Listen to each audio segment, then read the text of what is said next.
Welcome to Interesting History YouTube channel. Please like, subscribe, and comment below for more interesting history.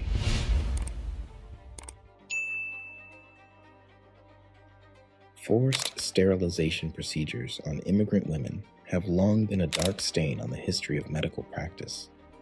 This unethical and inhumane practice has reared its ugly head once again, this time within the confines of ICE detention facilities. The issue of sterilization abuse in immigration detention centers is a disturbing reality that must be brought to light and addressed. A brief overview of sterilization in medical history. Diving into the annals of medical history, the practice of sterilization doesn't exactly win the award for humanity's shining moment. In fact, it's more of a murky, ethically dubious chapter we'd prefer to skim over. Yet understanding this backstory is crucial for grappling with the present. Picture this: the early 20th century, a time when the eugenics movement was picking up steam faster than a locomotive on the Transcontinental Railroad. This was not science's finest hour.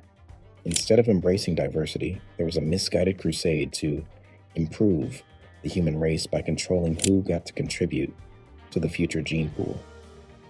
Spoiler alert, it wasn't a fair selection process. The sterilization narrative isn't just a relic of the past, though.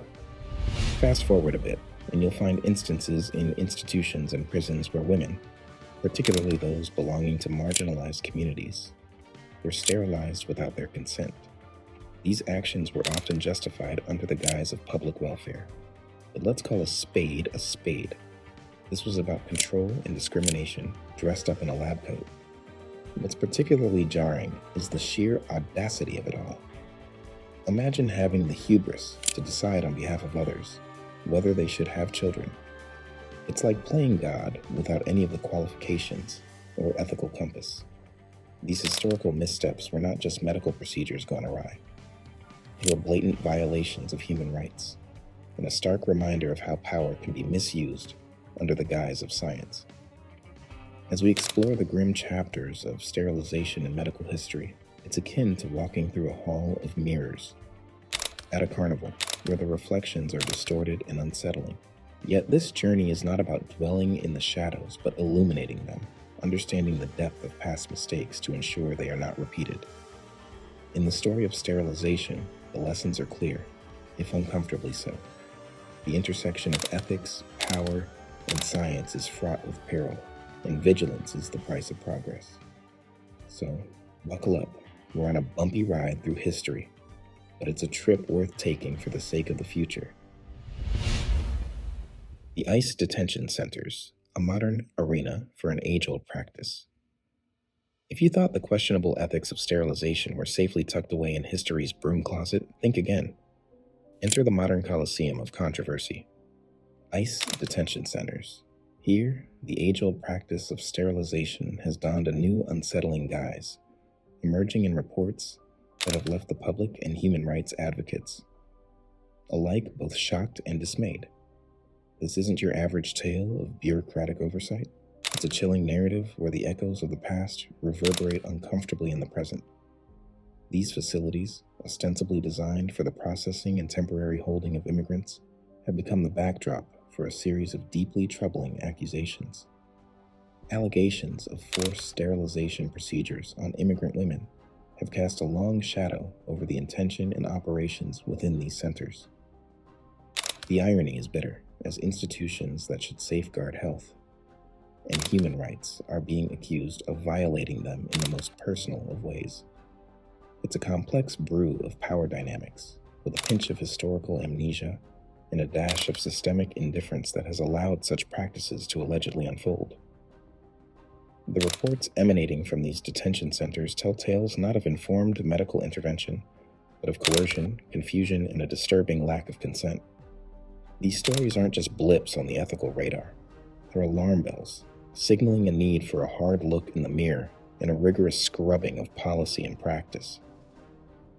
In the chess game of power and control, immigrant women in these centers find themselves pawns in a much larger narrative, a narrative that weaves through the fabric of history, only to emerge threadbare and frayed in the halls of ICE detention facilities.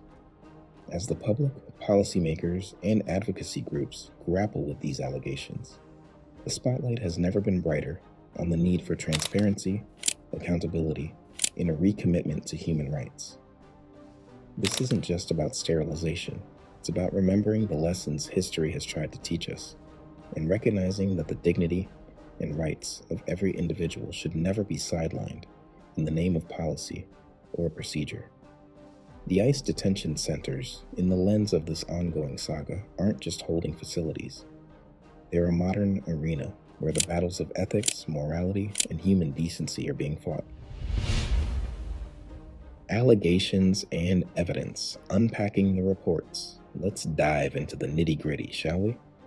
The reports trickling out of ICE detention centers aren't just rumors whispered down the alley. They're more like a siren song, albeit one that signals distress rather than allure. The tales spun by immigrant women, once shrouded in the shadows of administrative indifference, have now stepped into the glaring spotlight of public scrutiny. And boy, do they demand a listen. Cracking open in this Pandora's box, we find a collection of stories that share a disturbing leitmotif: sterilization procedures carried out under dubious circumstances. Imagine being in a situation where the language barrier is thicker than a fortress wall, and your consent is treated as an optional accessory rather than a prerequisite. For some of these women, that scenario wasn't a thought experiment, it was their reality. The allegations suggest a spectrum of coercion, from heavy-handed persuasion to a downright neglect of informed consent. Reports paint a picture of women being nudged down a path they didn't choose, often under the guise of necessity or without a clear explanation of what was happening and why. It's like being handed a map in a foreign language and being told to navigate a minefield. Good luck feeling empowered to make an informed decision. This narrative isn't new, but the setting, an ICE detention center, adds a contemporary layer of complexity. It's a twist on an old tale of power dynamics, with immigrant women finding themselves at the intersection of vulnerability and systemic oversight. The evidence is not just anecdotal, it's a mosaic of testimonies that, when pieced together, reveal a pattern that's hard to dismiss as isolated incidents. Unpacking these reports isn't just an academic exercise, it's a clarion call for a closer examination of practices that should have no place in a society that prides itself on dignity and human rights. As we sift through the allegations and evidence, the task at hand is not just to listen, but to act, ensuring that these voices, once silenced by circumstance, echo in the halls of justice and reform. The impact on immigrant women, a personal and collective trauma. Diving into the deep end of the trauma pool, the forced sterilization of immigrant women in ICE detention centers is not just a splash of cold water, it's akin to being thrown into an icy abyss. This heinous practice doesn't just leave physical scars. It plunges deep into the psyche, creating ripples that disturb the waters of personal and community well-being. Imagine for a moment the profound breach of trust. Bodies governed without consent, futures rewritten without a pen in hand. It's like someone else commandeering the steering wheel of your life journey, deciding that some paths, like motherhood, are roads less traveled. It's not merely about the individual horror stories, though they are gut-wrenchingly significant. It's about the collective shudder that runs through communities when they realize that their members are being systematically stripped of their reproductive rights. It's the kind of trauma that doesn't stay confined to one person. It spreads, infecting families and communities with a sense of vulnerability and powerlessness. This trauma is a shared burden, a communal nightmare that whispers, "You are not safe," even in the most personal aspects of your life. Let's not forget the particularly insidious nature of this trauma. It's not just the act of sterilization, but the environment in which it takes place. Detention centers, by their very definition, are not spaces that scream autonomy and freedom.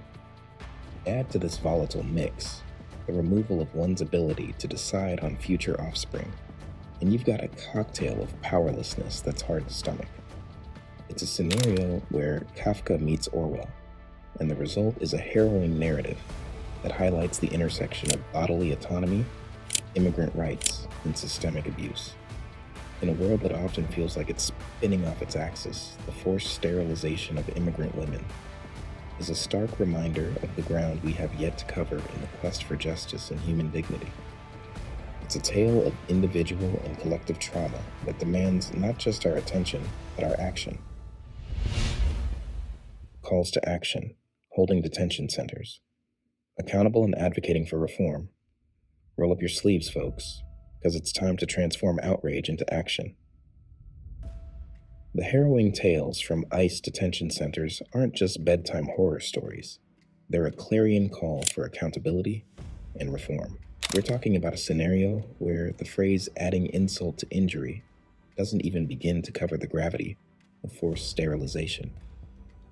So, what's the game plan? First off, transparency isn't just for windows. We need it in bucket loads for ICE detention centers, shining a light on practices that have lurked in the shadows for too long. Think of it as the ultimate disinfectant for a system riddled with allegations of abuse. Second, oversight shouldn't be a polite suggestion. It needs to be a hard-hitting requirement. This means putting in place mechanisms that ensure these facilities aren't just ticking boxes, but are genuinely safeguarding the rights and dignities of those within their walls. Imagine a world where detention centers are more scared of violating human rights than we are of their current operations. Revolutionary, right? Third, let's dial up the advocacy to 11. Human rights organizations, legal advocates, and the concerned public, yes, that includes you, dear viewer, must unite in a symphony of protest and policy pushback that can't be ignored. Think of it as the world's most righteous choir, belting out a tune that demands justice and reform. It's a tall order, sure, but complacency has never been a great look on anyone. The path to change is paved with persistence, advocacy, and a healthy dose of wit to keep us sane along the way. Let's make holding ICE detention centers accountable the latest trend that actually makes the world a better place. Who's in?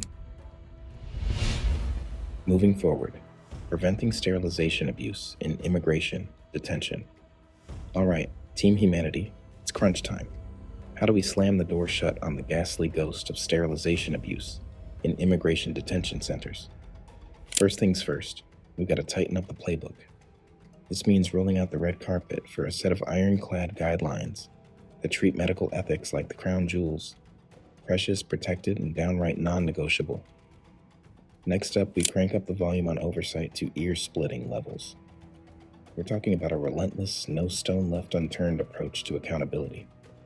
Let's make watchdogs out of everyone, ensuring that if there's even a whisper of foul play, it echoes like a shout in the halls of justice. But wait, there's more. Education is our secret weapon. Knowledge is power, and we need to arm our immigrant friends with an arsenal of information about their rights, louder than the most boisterous infomercial. Imagine a world where every detainee is so well versed in their rights that they could moonlight as legal scholars. Lastly, let's get our advocacy game on. It's time for a coalition of the willing, the passionate, and the relentlessly optimistic to band together. Picture a tidal wave of activists, lawyers, and everyday folks, united in their resolve to protect the most vulnerable among us. There you have it, our blueprint for a future where sterilization abuse in immigration detention is as outdated as flip phones and frosted tips.